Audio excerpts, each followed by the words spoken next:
ఈ మధ్యనే విజయవాడలో ఏదో జరిగింది అత్యాచారము అని చెప్పి నానా యాగిక్ చేశారు.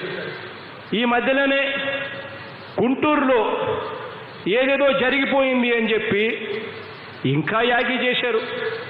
ఈ మధ్యకాలంలోనే విశాఖలో ఏదేదో జరిగిపోతా ఉంది అని చెప్పి మరో యాగి మనందరికీ కూడా వినిపించింది.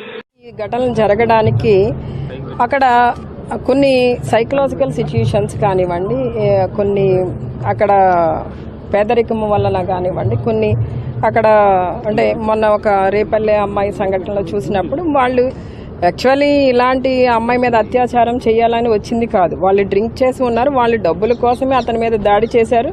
ఆ అమ్మాయిని అది భర్తని రక్షించుకోవాలని ఈ అమ్మాయి వెళ్ళినప్పుడు ఆ అమ్మాయిని పక్కన తోసి విధానంలో అమ్మాయిని బంధించిన విధానంలో అట్లా కొన్ని సిచ్యుయేషన్స్ అట్లా అంటే అనుకోని రీతిగా అప్పటికప్పుడు కొన్ని జరుగుతూ ఉంటాయి. దానికేని పోలీస్ సిబ్బంది కొరతకి అయితే సంబంధం లేదు. ఖచ్చితంగా పోలీస్ సిబ్బంది అంటే మరీ కొరత కాదు, ఉంది కొరత. దాన్ని ఏ విధంగా రెక్టిఫై చేయాలని త్వరలోనే నిర్ణయం తీసుకుంటామండి. దానికైతే ఇబ్బంది.